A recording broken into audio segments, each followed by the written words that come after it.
Hola, en esta ocasión vamos a resolver un problema utilizando el método matricial de un marco que experimenta en sus elementos tanto fuerza axial como fuerza cortante y momento flector.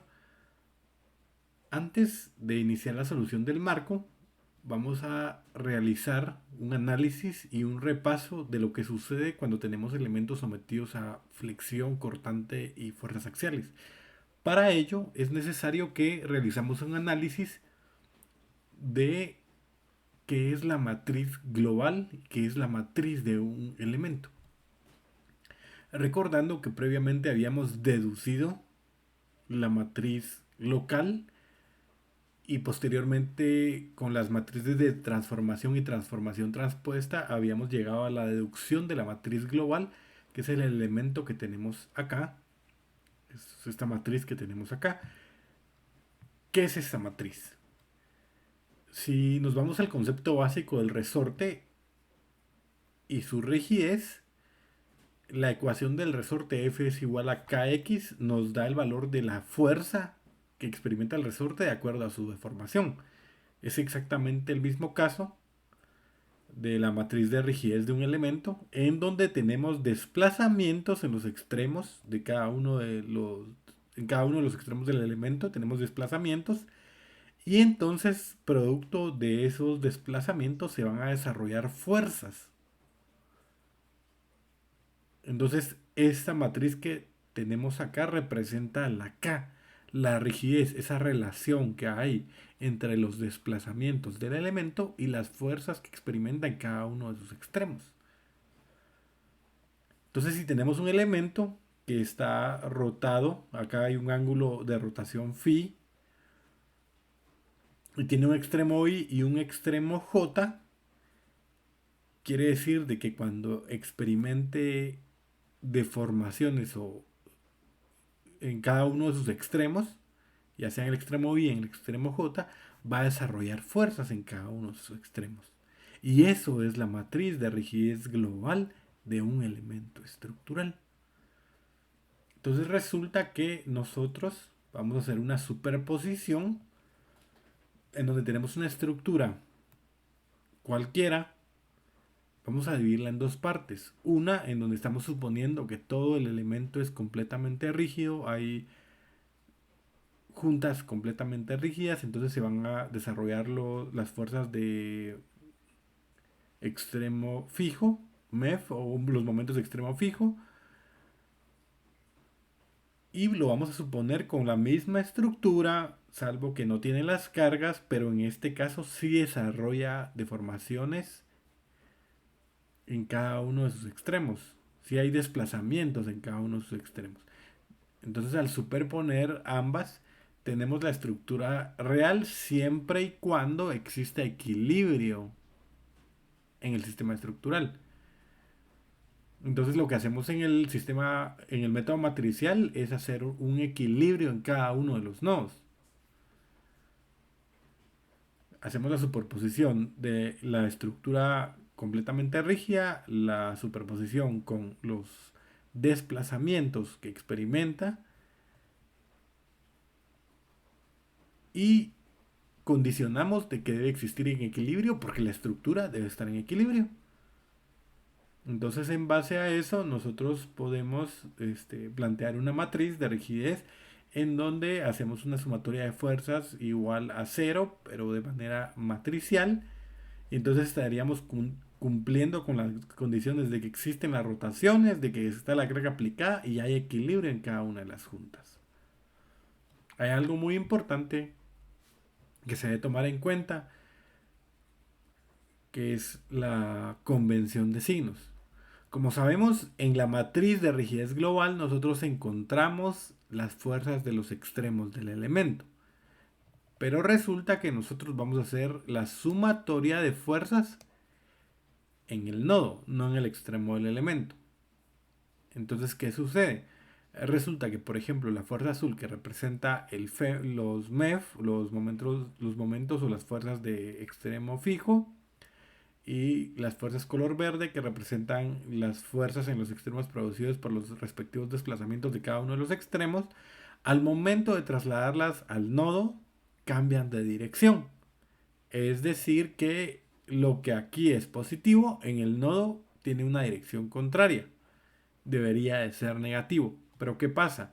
Resulta que cuando hacemos la sumatoria de fuerzas para buscar ese equilibrio, tenemos que es la sumatoria de las fuerzas de extremo fijo, las azules, las fuerzas producidas por los desplazamientos, que sería la matriz de rigidez K por los desplazamientos, y las fuerzas externas. Entonces todo eso debe ser igual a cero. Si despejamos, las fuerzas externas pasan con signo negativo, al igual que los momentos de empotramiento fijo, pero como tenemos sistemas de referencia distintos, entonces las fuerzas externas mantienen el signo externo que ya tenían, pero las fuerzas de extremo fijo sí cambian de signo. Entonces con eso hay que tener mucho cuidado. Recordando que los desplazamientos y las rotaciones en este caso positivas van a ser contrarias a las manecillas del reloj. Eso es lo que hacemos cuando trabajamos el método matricial, hacer un equilibrio. Acá lo presento como una ecuación, pero realmente son matrices. Entonces nos vamos a ir directamente al ejercicio para poder resolverlo. Acá en este caso ya tengo planteadas tres matrices globales, que es la misma matriz que anteriormente vimos, salvo que los datos no están establecidos. Entonces vamos a ir colocando los datos y el enfoque de este ejercicio consiste en la elaboración de la matriz global efectiva de la estructura para encontrar los respectivos desplazamientos y poder encontrar luego las fuerzas que experimenta el sistema, ¿verdad? Entonces en este caso vamos a trabajar directamente la matriz efectiva. Vamos a utilizar el método directo. Vamos a ensamblar la matriz directamente. Porque podríamos ensamblar la matriz completa, pero es como lleva bastante tiempo y resulta mucho más efectivo hacerlo del método directo. Entonces vamos a empezar. Tenemos un marco que vamos a suponer que sus elementos son extensibles, que sus elementos se estiran. En este caso A y D vamos a suponer que están empotrados.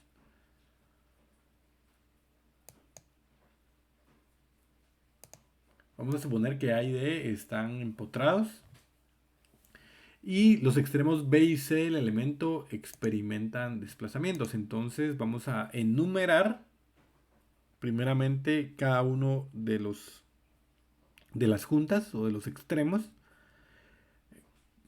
Como anteriormente ya lo habíamos visto, es conveniente considerar enumerar de manera ordenada primero los elementos que no experimentan deformación o los elementos que experimentan deformación y luego los que no experimentan deformación, de tal forma de que nuestra matriz quede bastante ordenada.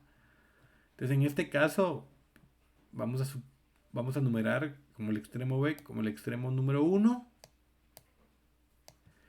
el extremo C como el extremo número 2. Ya luego de haber enumerado los extremos, vamos a los extremos que sí experimentan desplazamiento. Vamos a numerar los extremos que no experimentan desplazamiento, o las juntas que no experimentan desplazamiento, que en este caso sería la junta A, que estamos suponiendo que está empotrada, que va a ser el número 3, y la junta D, que va a ser el extremo número 4.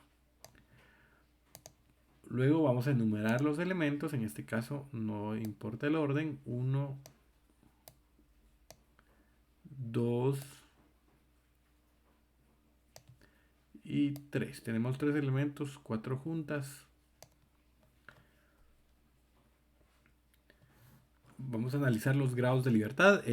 La junta 1, la junta B, puede experimentar un desplazamiento X, un desplazamiento Y y una rotación.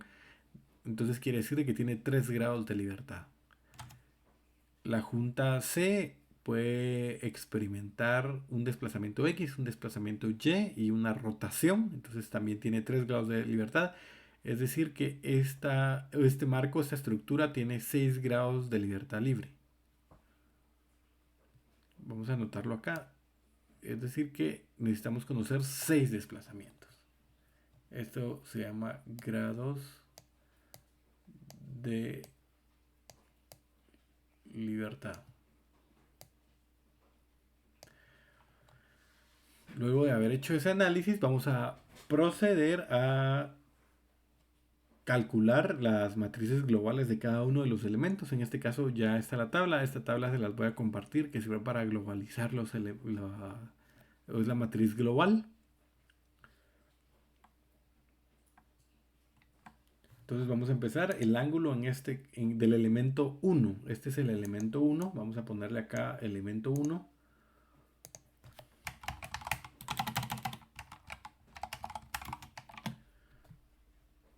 El ángulo, si este es el punto I y este es el punto J, quiere decir que tiene un ángulo de 90 en contra de las manecillas del reloj, que es positivo.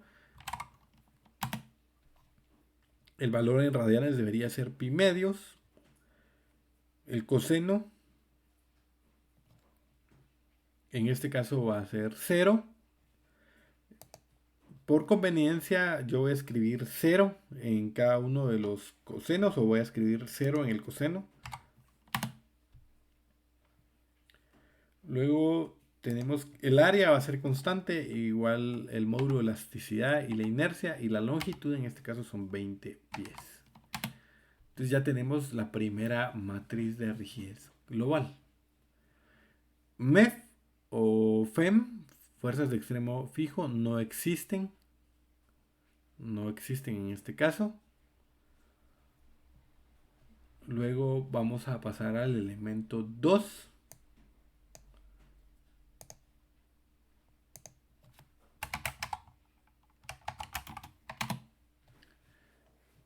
Para el elemento 2 tenemos un ángulo de 0.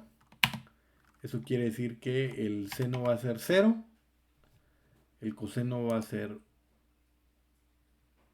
1.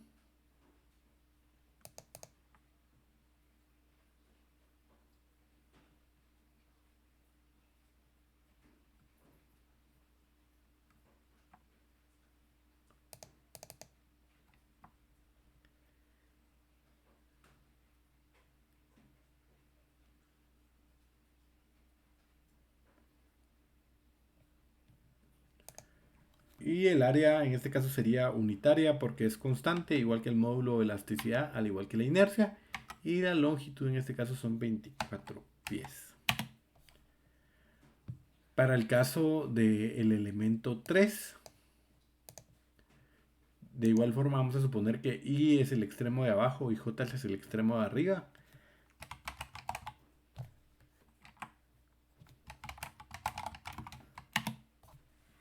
Entonces tenemos un ángulo de 90 grados. Eso hace que tengamos radianes, sería pi medios radianes. Acá le vamos a poner 0 por conveniencia. Y ya tenemos nuestras... y la longitud I es constante. La longitud le vamos a poner una longitud de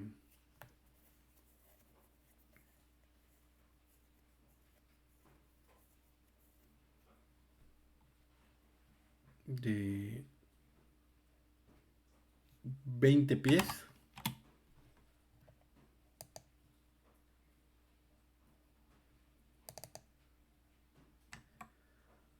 En este caso la matriz está ensamblada con estos valores que son los valores que se repiten dentro de toda la matriz global. Y luego de haber calculado eso, vamos a calcular los respectivos MEF. En este caso solo tenemos MEF en el elemento horizontal, que sería este MEF y este MEF, que sería la dirección en el extremo del elemento.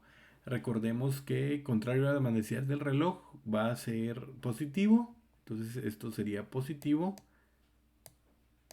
y esto sería negativo. Y para calcular ese MEF tenemos que es WL cuadrado dividido 12.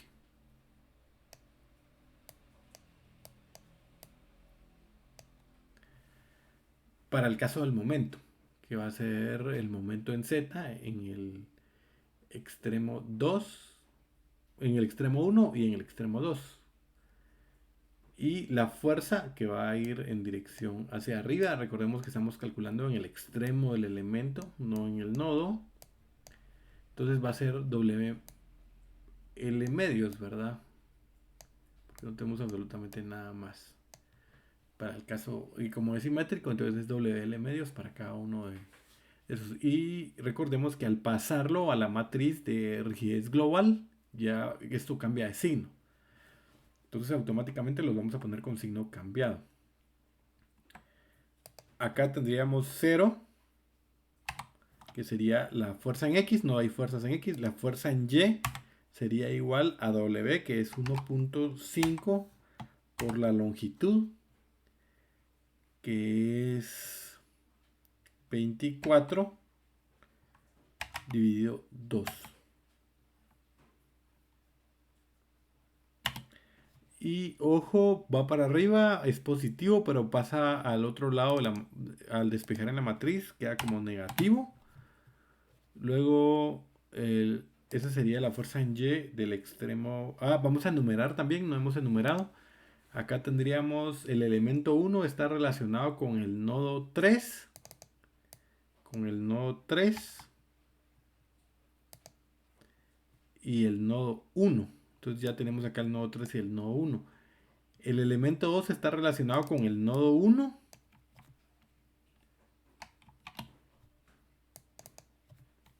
Con el nodo 1. Y con el nodo 2.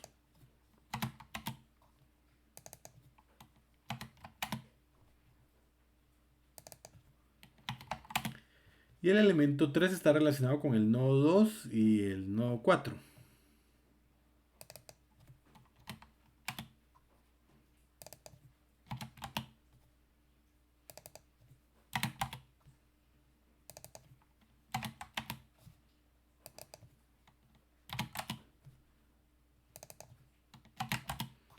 Entonces acá tendría en el extremo 1, la fuerza en Y va a ser WL cuadrado partido 2.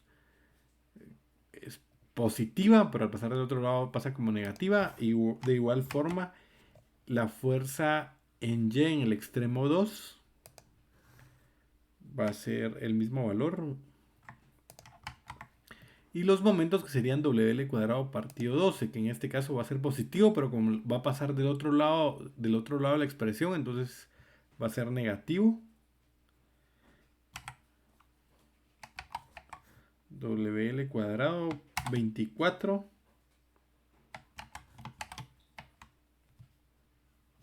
todo esto dividido 12.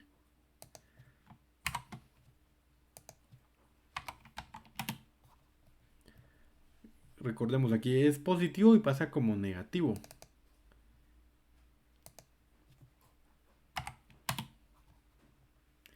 Y en el otro extremo es negativo, va a favor de la velocidad de reloj, pero va a pasar como positivo.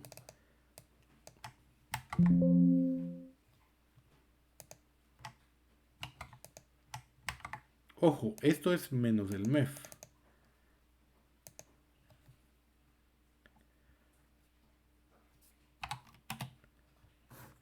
No son los MEF positivos, sino son negativos.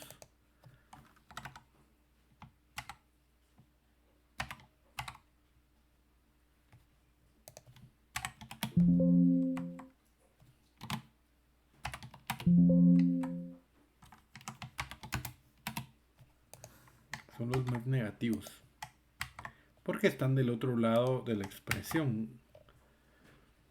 Y para este sería, para el elemento 1 sería 0, 0, 0, 0. De igual forma que para el elemento 3. Acá las fuerzas. Aquí lo que vamos a encontrar son fuerzas en X3. Fuerzas en Y3. Momentos en Z3. Y luego tenemos lo mismo pero con el extremo 1. 1, 1 y 1. Ojo, los desplazamientos. El desplazamiento 3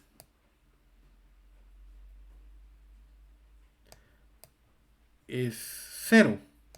Eso quiere decir de que todo esto, perdón, el desplazamiento 3 es 0. Entonces quiere decir que esas tres columnas van a ir multiplicadas por 0.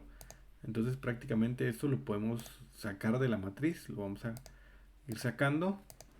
Y entonces estas tres filas no nos van a servir absolutamente para nada. Entonces la parte efectiva que nos queda sería esta parte en blanco, que es lo que está relacionado al nodo 1, con los desplazamientos en el nodo 1, ¿verdad? Luego, en este caso, que todo está relacionado con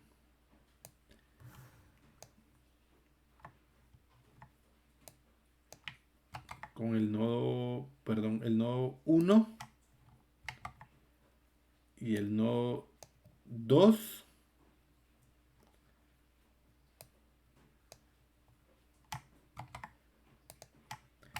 Prácticamente nos sirve toda la expresión o toda la matriz.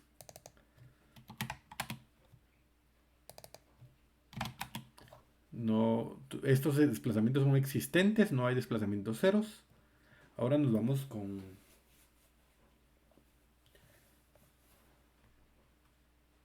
esta otra matriz. Acá es 2 y 4, la relación entre el nodo 2 y el nodo 4. Entonces aquí deberíamos de tener 2 y 4.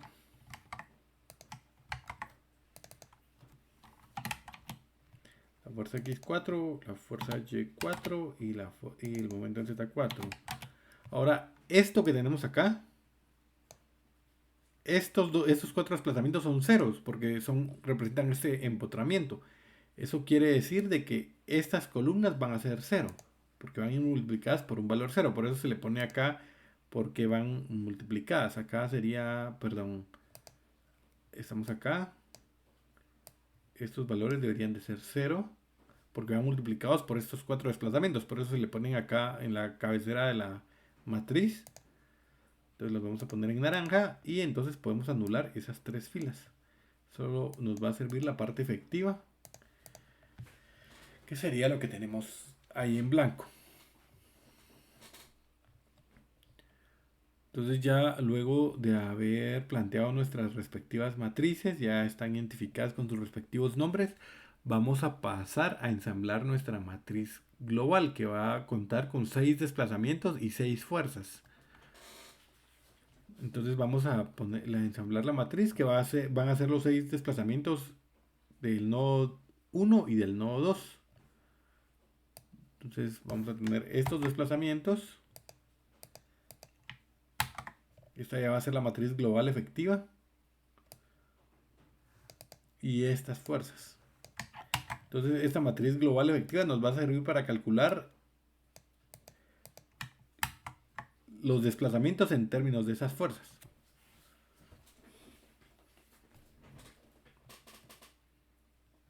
Entonces vamos a empezar con los elementos que están relacionados con 1, 1, que sería esto, más esto. 1, 1 está relacionado con la fuerza 1 y el desplazamiento 1.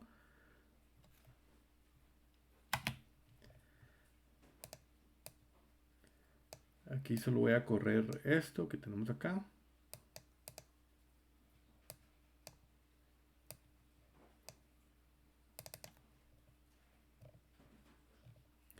Luego vamos con los elementos de la matriz que están relacionados con el desplazamiento 1 y perdón, con la fuerza 1 y el desplazamiento 4.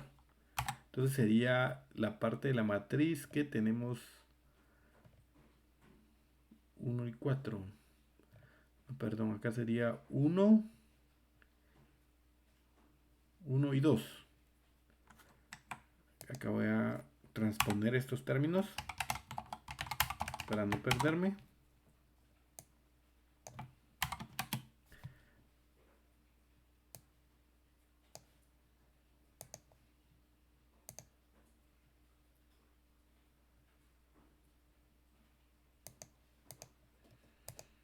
Vamos a ver los 1 y 2, que serían prácticamente esta parte de la matriz 1 y 2.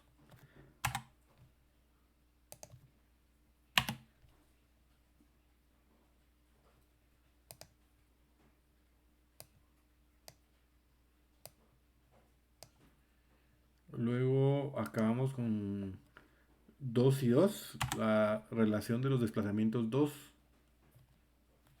con las fuerzas 2 que están ubicados acá. Acá tenemos 1 y 1, ya están sumados. Aquí tenemos 2 y 2, entonces esta parte la deberíamos de sumar. Bueno, aquí es 2 y la fuerza 2 y el desplazamiento 1. Solo corremos, solo forma parte de la matriz del elemento 2.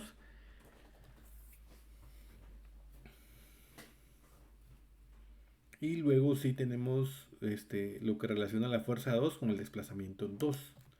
Entonces sería la fuerza 2 con el desplazamiento 2, que es esto que tenemos acá.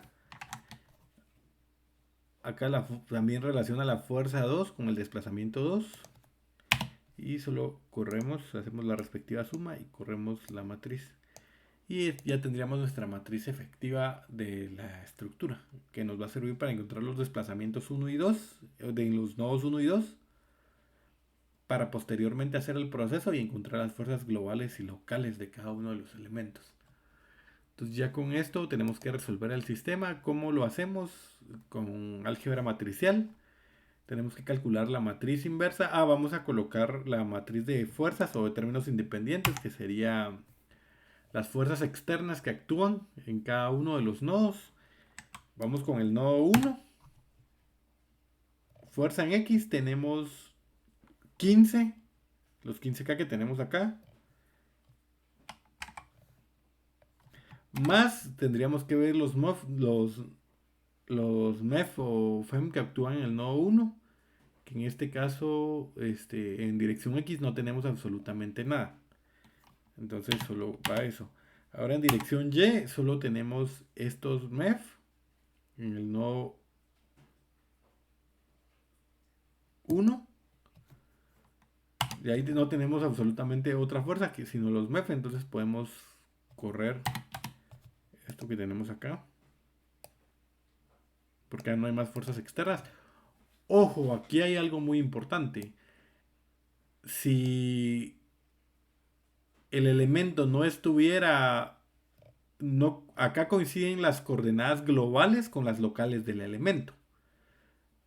Entonces no hay necesidad de hacer una conversión de las fuerzas. Pero si el elemento fuera diagonal o fuera vertical, habría que convertir las fuerzas porque no, prácticamente esas son locales y las tenemos que pasar a globales. Entonces deberíamos de utilizar una matriz que pasa de lo local a lo global, que sería la matriz de transformación transpuesta. Habría que multiplicar la matriz de transformación transpuesta por esta matriz para encontrar los MEF globales. Pero como acá coincide, entonces no hay necesidad de hacerlo. Entonces ahora sí, esta sería nuestra matriz de términos independientes, que es la matriz de fuerzas para hacer equilibrio. Vamos a poner color naranja y vamos a realizar la solución. Entonces encontramos la matriz inversa de la matriz de rigidez.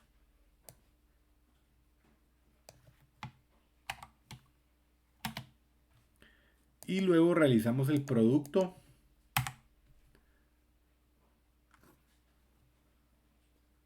de esta matriz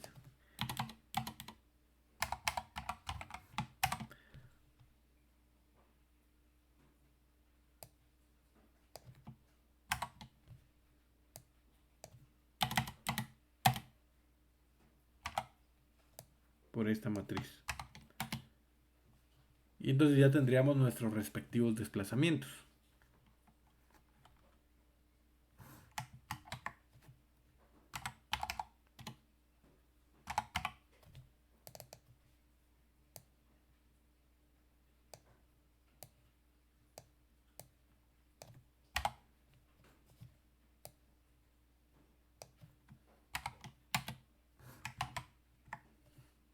Sí, vamos a ver mmult.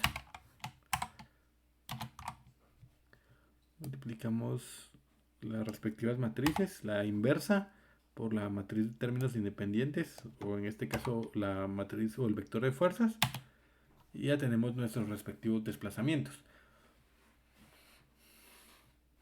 Esos desplazamientos los tenemos que reemplazar acá, dejé estas columnas libres para colocarlos y hacer la multiplicación y sumarlos con los respectivos MEF para hacer la superposición de las fuerzas provocadas por los desplazamientos y los MEF, y estaríamos encontrando las fuerzas globales.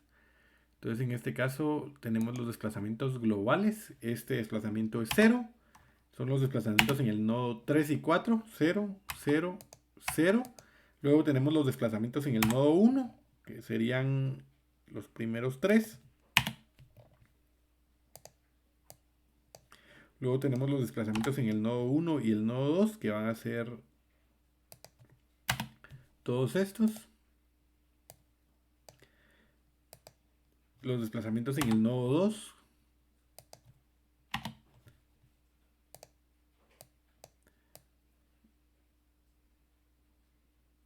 Y en el nodo 4 todos serían 0. Este es el nodo 4. Entonces todos son 0. Entonces resulta que aquí ya tenemos los desplazamientos y ya podemos calcular la fuerza en cada uno de los extremos. Estas son fuerzas globales. Y recuerden que hacemos la superposición de esto más los MEF. Acá tenemos MEF negativos. Entonces vamos a hacer la multiplicación.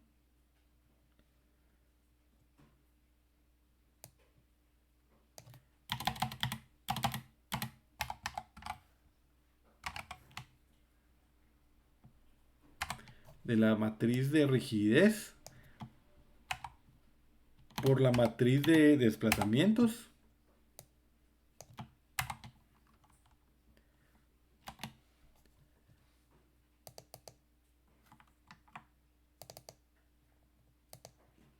Y a esa matriz le deberíamos de sumar los desplazamientos.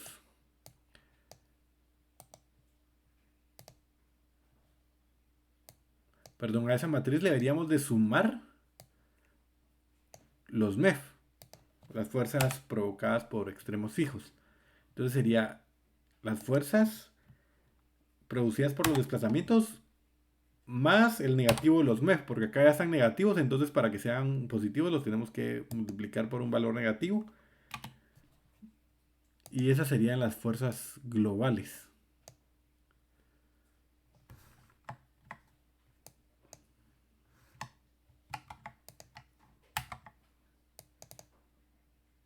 Vamos a calcular, esas no son fuerzas globales, son fuerzas por los desplazamientos.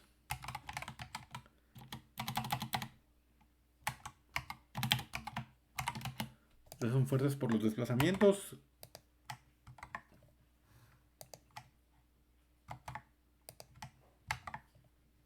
Son todas las fuerzas producidas por los desplazamientos globales.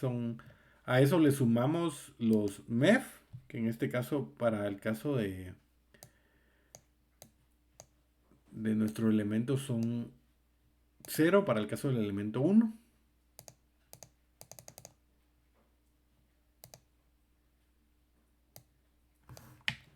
Para el caso del elemento 2 sí tienen valores las fuerzas de extremo fijo.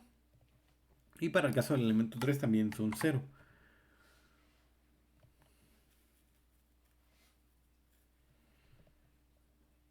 Resulta que estas fuerzas son globales. O sea, es decir que, por ejemplo, para el elemento 1, su fuerza en X va en esta dirección y su fuerza en Y va en esta dirección. Podríamos hacer esa interpretación y poder dibujarlas y ya realizar los diagramas de corte y momento.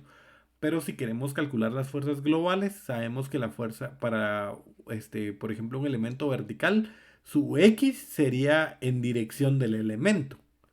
Y eso sería, por ejemplo, para un elemento diagonal, su X debe ser en dirección del elemento. Entonces tenemos que encontrar fuerzas locales.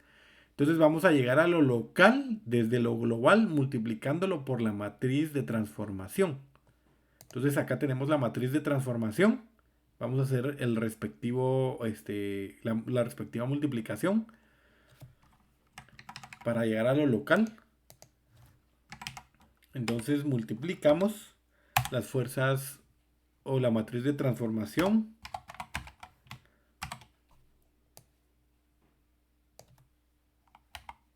por la matriz de fuerzas globales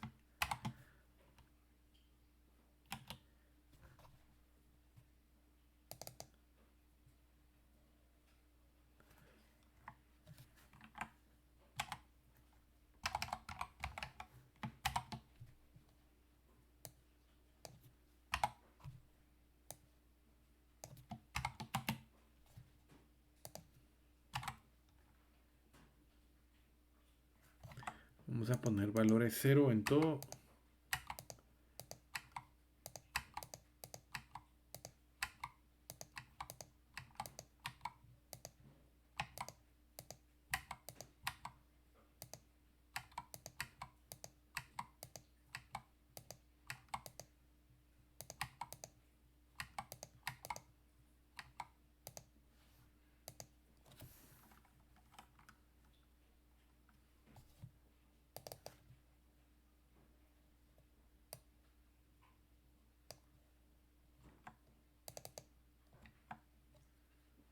Ahora sí, mmult sería esta matriz por esta matriz.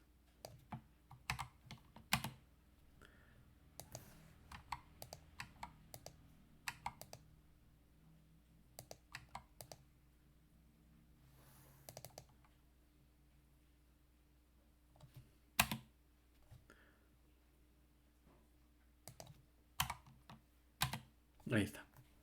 Entonces, esas serían las fuerzas globales. Es decir que, por ejemplo, acá tenemos una fuerza X3, que sería la fuerza al nodo 3, sería la fuerza que va en dirección del elemento y sería este valor. Y la fuerza Y, que es menos 17, menos 5.17, iría en dirección horizontal en este caso, porque es perpendicular a la longitud del elemento. Eso lo deberíamos de hacer en los demás elementos para tener sus fuerzas globales y poder realizar el trazado de su respectivo diagrama de corte y momento. Entonces solo vamos copiando acá la matriz de transformación, no realizada la multiplicación porque no estaba completa. Y vamos copiando los respectivos valores y eso sería todo. Tendríamos ya los respectivos valores de cada uno de los elementos. Por ejemplo, en el caso del elemento horizontal, si se dan cuenta, las fuerzas locales coinciden con las fuerzas locales coinciden con las globales. ¿Por qué? Sencillamente porque comparten las mismas coordenadas. Vamos a ver, solo que acá cambiaron de valor, porque pudo haber sido ángulo 0, coseno 1.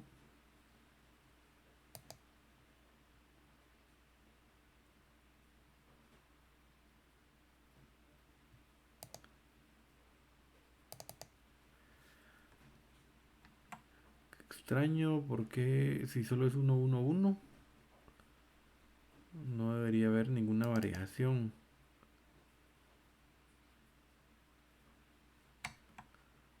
Creo que no debería haber ninguna variación porque es multiplicado por 1, por 1, por 1, por 1 y por 1.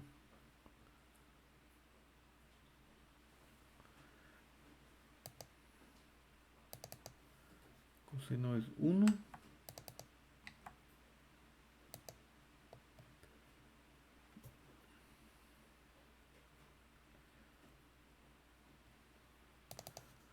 Aquí hay un negativo. Perdón, aquí hay un negativo. Ahí está. Ahí sí coinciden. Aquí también ha de haber un negativo. Sí. Este negativo no va. Ni este negativo. Entonces, si se dan cuenta, el elemento 3, que es un elemento horizontal, sus coordenadas locales coinciden con las globales, entonces las fuerzas locales van a ser igual a las fuerzas globales. Otra forma de ver si está bien es que, por ejemplo, los momentos, debido a que los ejes son compartidos para ambos casos, deben de ser igual. Por ejemplo, este momento de 88 que está en el extremo 3, que sería el extremo de acá, debe ser el mismo en las fuerzas locales, porque el Z tiene la misma coordenada para ambos sistemas, tanto local como global, es lo que sale o entra de la pantalla. Y entonces ya tendríamos resuelto nuestro elemento. Por ejemplo, si quisiéramos calcular reacciones, deberíamos de encontrar las fuerzas de reacción del extremo 3 y el extremo 4. ¿Por qué? Porque no calculamos la matriz completa de la estructura global, sino solo la efectiva. Cuando calculamos la matriz completa global, sí tenemos la posibilidad de calcular desde ahí las reacciones, pero en este caso es más fácil en el postproceso calcularlas desde la reacción del nodo 3 y nodo 4 que calcularlas ensamblando la matriz global. Y eso sería todo para el ejercicio. Es un ejercicio bastante completo, nos podría servir para resolver cualquier tipo de marco. Salvo tendríamos que agregar, cuando tenemos marcos que no son extensibles los elementos, podríamos, por ejemplo, suponer que los desplazamientos en X para el nodo 3, para el nodo 1 y nodo 2 son cero. Es decir, que podríamos sustituir esto por un cero. Los desplazamientos en X, perdón, sí, los desplazamientos en X del nodo 3 y del nodo 2 podrían ser cero. Es decir, que disminuiríamos la matriz a una matriz más pequeña. Eso creo que sería todo por el momento. Voy a compartir un video más en donde resolvemos un problema que tiene un elemento diagonal. Entonces, finalizamos este ejercicio. Si hay dudas pueden escribir a los comentarios.